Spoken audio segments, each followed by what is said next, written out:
रानी अब्बका चौथा और लिंगाराज स्वतंत्रता संग्राम और प्रेम की अमर कहानी, एक ऐतिहासिक प्रेम और संघर्ष गाथा। प्रस्तावना। भारत का इतिहास शूरवीरों और देशभक्त रानियों से भरा पड़ा है, परंतु जब भी वीरांगनाओं की बात होती है तो झांसी की रानी लक्ष्मीबाई का नाम सबसे पहले आता है। लेकिन दक्षिण भारत की धरती ने भी ऐसी रानी को जन्म दिया था, जिसने न केवल विदेशी आक्रमणकारियों से मुकाबला किया, बल्कि प्रेम और कर्तव्य के बीच संतुलन बनाकर एक आदर्श नारी और शासक होने की मिसाल कायम की। उसका नाम था रानी अब्बका चौथा।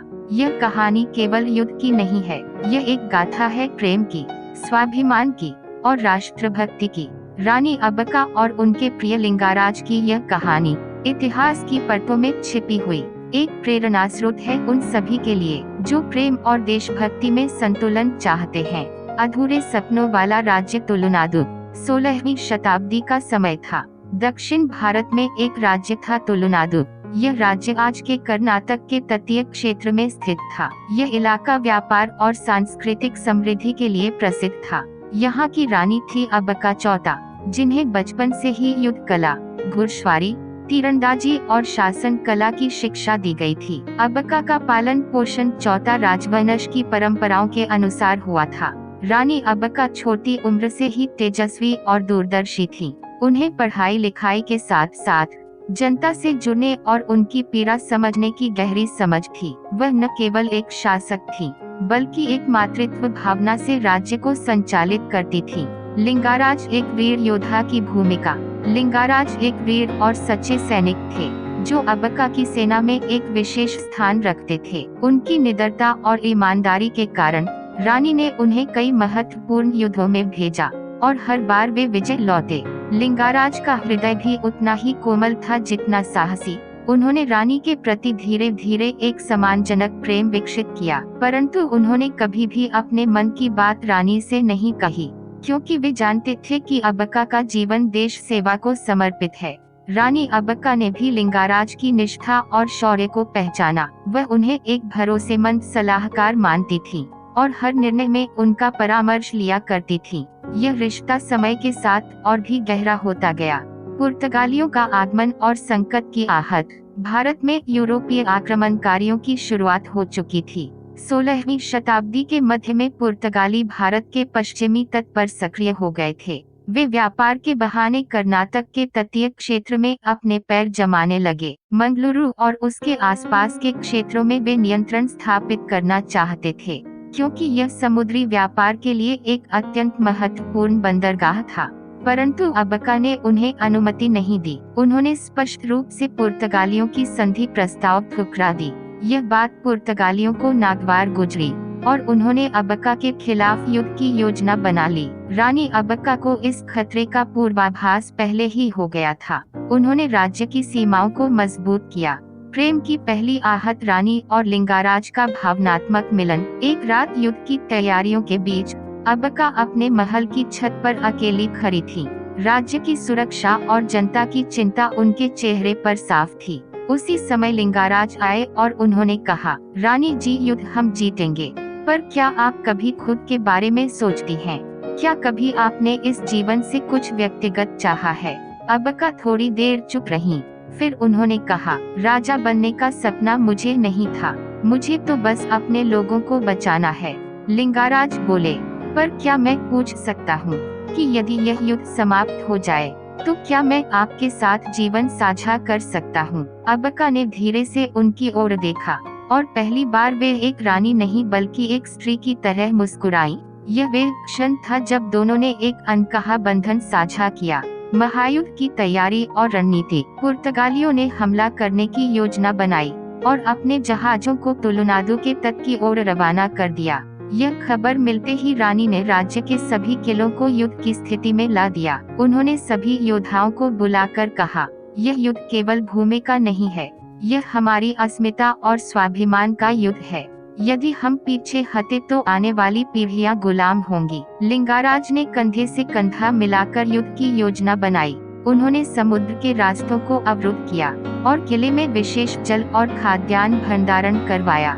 पहला युद्ध हिम्मत और पराक्रम की पराकाष्ठा था। पुर्तगालियों ने हमला किया, उन्होंने अपने तोपों से समुद्री किनारे पर आग बरसाई, पर अब्बका की सेना पहले से तैयार थी। रानी खुद घोड़े पर सवार होकर युद्धभूमि में पहुंची। लिंगाराज ने सेना का नेतृत्व किया। रानी ने महिलाओं की एक सेना भी तैयार की थी, जो छिपकर हमला करने में माहिर थी। इस रणनीति से पुर्तगाली चौंक गए। कई दिनों तक युद्ध चलता रहा। रानी अब्बका ने खुद कई पुर्तगाली सैनिकों का सामना किया।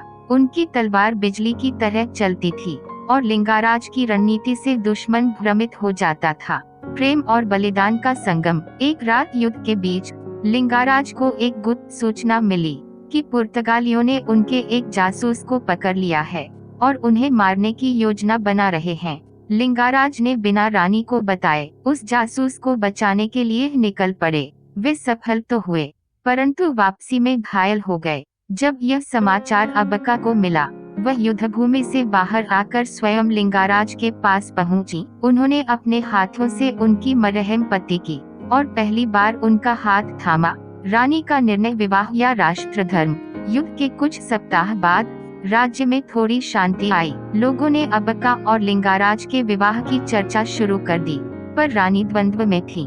उन्होंने राजसभा बुलाई और कहा, मैं एक नारी के रूप में लिंगाराज से प्रेम करती हूँ, पर एक रानी के रूप में मेरा कर्तव्य राष्ट्र है। यदि विवाह से राष्ट्रहित में बाधा आए तो मैं त्याग को प्राथमिकता दूंगी।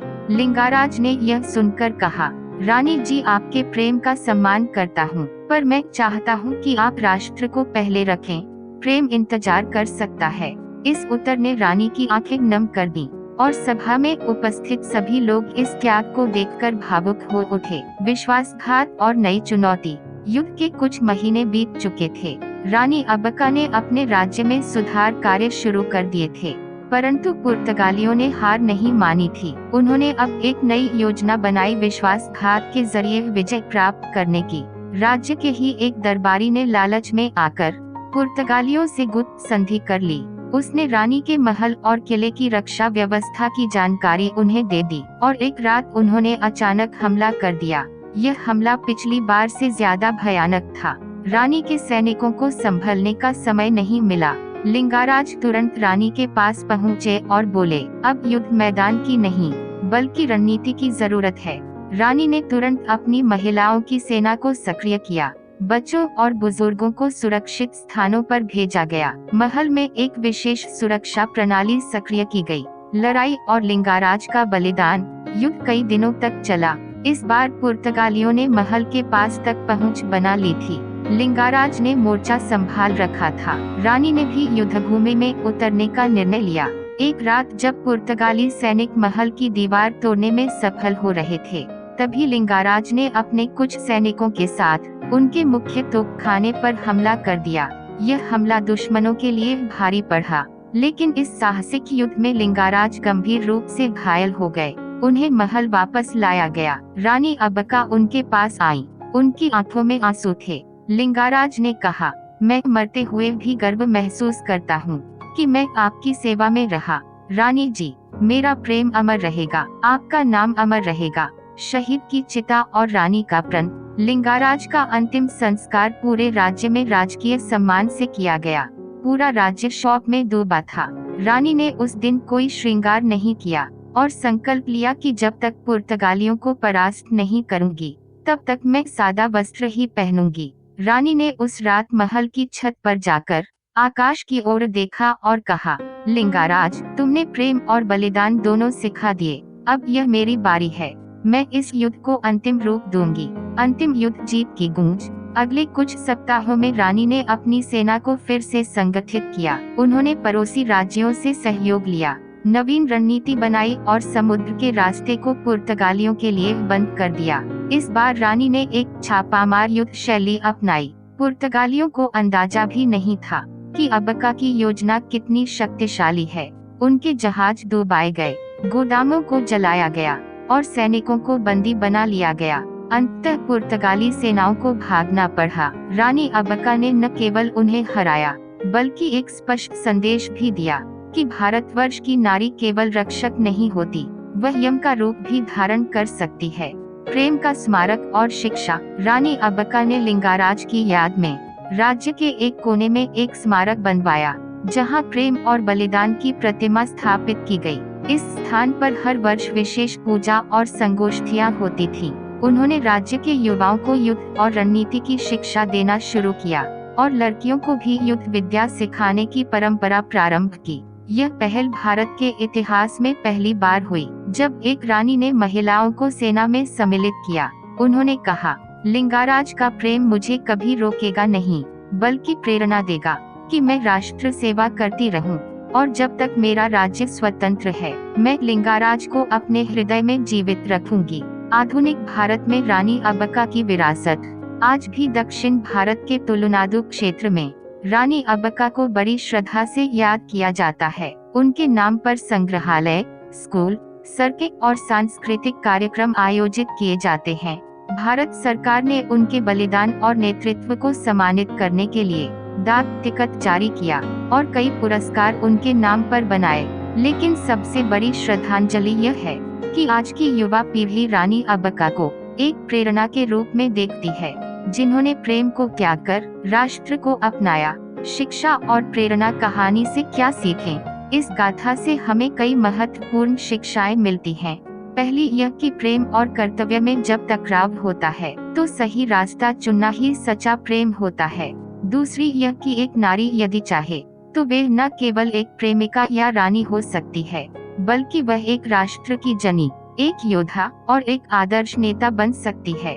तीसरी यह कि राष्ट्र के लिए किए गए बलिदान कभी व्यर्थ नहीं जाते। लिंगाराज जैसे योद्धा हमें सिखाते हैं कि सच्चा प्रेम वह है जो मरकर भी प्रेरणा देता है। उपसंहार, एक अमर प्रेम कथा। रानी अब्बका चौथा और लिंगाराज की कहानी केवल इतिहास नहीं, बल्कि वर्तमान और भविष्य की चेतना है।